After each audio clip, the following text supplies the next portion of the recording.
Welcome to 2026. Welcome to the first 30 days challenge. So this is a challenge that I'm calling us all to start working on our big goals. So in this video, we're going to focus on one goal, and not just the goal, but also the system around it. So I always think about the point is not to will ourselves to reach the goal. Like if we were a little seed on a tabletop with no soil, no air, no water, no sun, just you gotta do it, you gotta do it. Come on, we just need to hustle, this discipline, we just gotta get this motivation.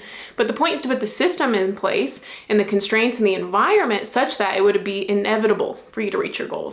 So let's get into step one. So the first thing when you look about research of goal formation, I think it's intuitive to all of us that if we were to just write down a goal and then never look at it again, you're gonna be a lot less likely to reach it than if it's front of mind. So I love the phrase, have a goal, always keep it in mind. And what I like to think of that is keeping it front of eye. So the first thing that we're gonna do is, I have this poster here, but the bigger the better, in a more central location, the better. When I've done challenges in the past, I put this up in my living room because we're gonna fill this out completely. If you don't have a poster, you could do a piece of paper, but something that is preferably analog, because when you are not doing things digitally, you're more likely to make better plans and actually follow through on them, according to research. And if you keep it top of mind, it's like in your face. And we're gonna get into like the Obsidian effect and other things later on in this video, but because of that, front of eye is better. The first thing that we're gonna do is we're actually gonna go to the bottom right of this poster, and if you're following along on your own piece of paper, you can write these in the same spot. It's like a little chaotic, but I promise there's a method to the madness. The first W is you're gonna write, what do you want to have? And if you've watched other videos in the Starting Over series, we've been through a similar exercise, but this is constrained for the next 30 days. What do you want to have in the next 30 days? And especially, it might be something outside of your control, and that's gonna be kind of our North Star, so it's actually good that's a little out of our control. So this might be like you wanna be a certain clothing size, you wanna weigh a certain amount, you wanna make a certain amount of money, you wanna have a certain amount of subscribers. These are things that we don't have 100% control over, especially the timeline, but we do have impact over them, and they kind of guide where our actions should go. So the first thing is, what do you wanna have? It should be a noun, it should be a result, and you probably don't have control over, but it should be kind of somewhat flashy. Next, generally speaking, the H stands for how are you going to get it? So are you going to post, we're gonna just do this very generally and very broadly, we'll make it more granular later on, but just very basically, like in a couple words, a verb or two. Are you gonna grocery shop? Are you going to work out at the gym? Are you gonna post videos? Are you gonna write chapters? What is the verb that is going to get that thing done? HM stands for how many. So how many do you wanna have done by the end of this month? Do you wanna have 4 chapters written? Do you wanna post 5 YouTube videos? Of that verb, how many do you want to do? You want to go to the gym 9 times, based on your goal, give it a number. How many numbers of those verbs are you going to do? The next W stands for when, and I have some specific constraints with this because a lot of times the New Year's people will set weight loss goals, for example, and they don't realize how much time you're actually going to be spending on this. If it's new for you to be meal planning and new for you to be meal prepping and new for you to be cooking and new for you to be working out and new for you to get 10,000 steps, like some people set goals that have all these things, that's, if you were to chunk it all out, that's going to be several hours for your day. So when you're starting something new, I don't recommend that you do any more than 1 hour. So when we think about when are we going to do this, I mean, what hour of the day? It's good to keep it in a routine. Are you going to do this from 6 to 7 a.m.? Are you going to do this from 3 to 4 p.m.? Are you going to do this from 10 p.m. to midnight? And I recommend we be a little bit flexible. We can kind of just say, first week, I'm going to try this hour. Next week, I'll try this hour. And eventually, by the time you get a few weeks in, you'll have a good time frame for you. And then the final W is where. Where are you going to do this? And something that I think about with goals is I need to always resist the urge to plop on the couch, to plop on the bed. So if I want to get something done and I'm struggling to actually execute on the thing, I will go work on it at a coffee shop. Or when I think about the when, I will add some accountability with it. So when my husband goes to work, I leave with him, even though there's no reason I need to leave at that time. I completely control my schedule. But for an accountability purposes, it's better that I just keep with his momentum. The whole thing that we're doing here is harnessing momentum. So pick a time and a location where it's going to be easiest for you to resist the urge to plop. So this could be, instead of going to work, coming home for a little bit, you sit on the couch and you plop and you get out of momentum, and then trying to get yourself to go work out. Just have it part of your routine. If you want to work out in the evenings, you go straight after work. So then for number 2, we want to feel like we completed something. So with some goals, like take you want to work out, for example, it just feels like they go on indefinitely. It's like it never ends. You constantly want to be healthier and you constantly want to be healthier and for the rest of your life. Or if you want to post YouTube videos just for the rest of your life. And sometimes that is kind of looming, and that's difficult to actually sustain our goals when we feel like this is going to go on forever. So we want there to be some sort of feeling of completion. So for example, if you have a workout goal, maybe you want to complete a 5K plan, or you want to run a 5K. You're joining something that gives a measure of accountability. Maybe if you have a YouTube goal, there's a lot of YouTube challenges at the new year. If you have a piano goal, piano goals the new year. So there's a lot of usually challenges at the start of the new year. So I would recommend maybe trying to join one of those, get some accountability, preferably in person, although sometimes you're gonna have to do online. But I think if you have an event or something you could do in person that you're kind of looking forward to with accountability, you're gonna be a lot more likely to reach your goal. So the next thing that I want you to do is grab some sticky notes. And on each sticky note, you're going to write all of the weekly tasks associated with your goal. So for example, being a YouTuber, I might on the first sticky note, I would outline a video, film the video on another sticky note.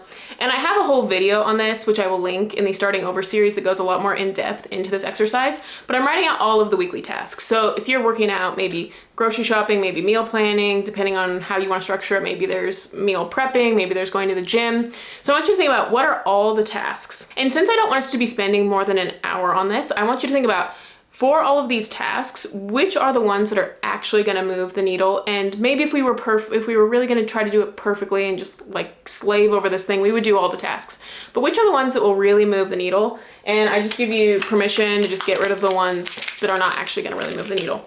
Because we only wanted to be spending an hour a day on this, especially with weight loss. I mean, that's actually, the hours can really rack up. So then what I want us to do is then put these into a weekly routine, sort these by day. So figure out which tasks you wanna do on Sunday, which ones you wanna do on Monday, and so on and so forth. So you might be working out 3 days a week, Monday, Wednesday, Friday. Maybe you wanna grocery shop on Saturdays. And so you figured out all the days, all the tasks when you wanna do that. Then what we're going to do is leverage the Ovsiankina effect.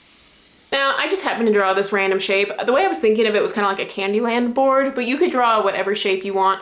And I'm going to split this into 4 weeks. Now, the Ovsiankina effect talks about, like, if you were to see a progress bar at 99% full, it feels really unsatisfying to not see that full. And so for that reason, if we have some sort of progress bar that we're shading in every day, especially if it's front of eye, we are really gonna be a lot more likely to do it. The other thing is what we're gonna do is every week, I put this R, which stands for reward. So if you're going for 4 weeks, you'd have 4 rewards, and it doesn't need to be something super expensive. It just needs to be something that you wouldn't have otherwise treated yourself to had you not done this. And a lot of people will talk about the difference between extrinsic and intrinsic motivation, and that you're a lot more likely to complete things when you're intrinsically motivated by it. But even tasks that we are intrinsically motivated by, like if you want to write a book, for example, like you really want to do it, there are always parts of that process that we're not going to be extrinsically motivated by. You know, maybe ultimately we want to write the book because we got these reasons, we want to be the best version of ourselves, we feel like we've got a story to tell, but there are going to be parts of the process you don't like. Maybe you don't like the grammar, spell checking part. And so we need to have a way to make ourselves do the hard part of the process. And so if you set a reward, you're going to be a lot more likely to actually follow through. So I'm gonna chunk this now down into days. It's sorted into 4 weeks, but I'm gonna chunk it down for every day of the week, including the weekends.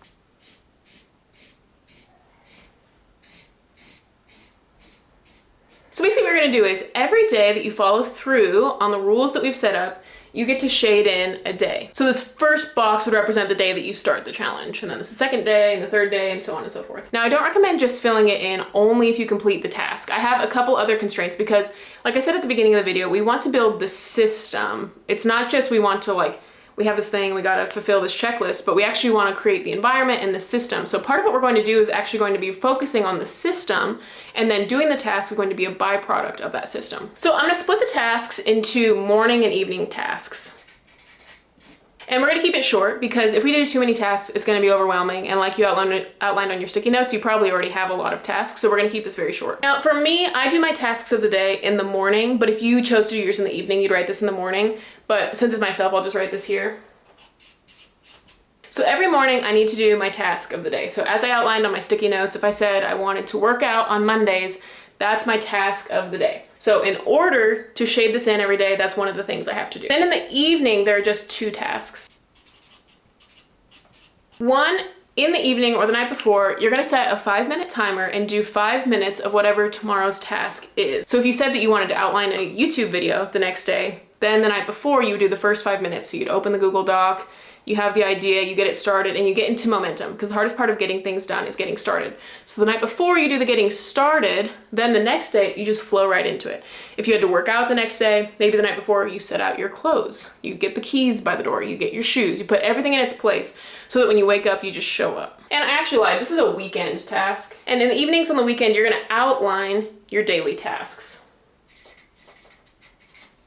So at the start of the week, you sit down and you say, okay, last week I tried this schedule, but I don't know if the way I outlined the task for each day worked. So I'm actually gonna reevaluate, because we're seeing this as a big experiment. It's not like we just set the weekly routine and we forget it. We're gonna continue having these sticky notes here, and we're gonna kind of continue experimenting with where we want things to go. So maybe week 1, you had one schedule, but then once a week, you're gonna reevaluate that schedule and see what was working and what was not working. So you're gonna say, this is the task I'm doing at this time of day in this location. And once a week, like I like Sunday evenings, you're gonna outline what the tasks are for which day. So you can choose which days of the week you want this to be. For the task of the day, I would like this to be Monday through Friday. I just like the weekdays 1 hour a day. And then the evening task of preparing for tomorrow's task, I do that Sundays through Thursdays, because Sunday will prepare me for Monday, Thursday prepares me for Friday. I don't need to do it Friday night because I'm not gonna work on Saturday. So if you see this bar starting on, maybe you're starting on a Sunday and ending on a Saturday, maybe that's the week that you wanna do, I actually would write in these boxes which days I'm doing the AM tasks, which days I'm doing the PM tasks, and which days I'm doing the weekly tasks. So on Sunday, I would write W and PM, which would stand for a weekend task and an evening task. Monday through Friday, I'll do the morning tasks. Sunday through Thursday, I'll do the evening tasks. And then Saturday, you've got nothing, so it's kind of a free space. So every day, you just show up to the poster and say, okay, today I've got to do the weekend task and the PM task, which I have located right here. If you did it, you get to shade it in. And so this is the system. So because we did this, and because we have these, we have high clarity. The task is not amorphous and vague. That's one barrier to getting things done. We have this huge poster that's gonna be top of mind, so it's gonna be very difficult to forget about it. We have something that we're gonna feel completed about, which is also a sense of accountability, and the location, the where and when should also provide some sense of accountability. And we have this progress bar based on the Ovsi and Kina effect. We're gonna shade this in gradually so that we feel a sense of pride and accomplishment. So every day, you'll do your task of the day, you'll prepare for tomorrow's tasks, and on weekends, you'll plan the daily tasks for the next week. And if you do that, for 30 days, you'll have completed the first 30 days challenge of 2026, which gives you a system for getting this done. I wrote this whole model on the back page of last year's potential planner. If you are interested in the potential planner, which kind of involves a lot of these principles of chunking things out, I will have that linked in the description, as well as check out the rest of the Starting Over series. I will have that playlist linked in the description and on this end screen. Thank you so much for watching. I'll see you guys in the next one. Bye.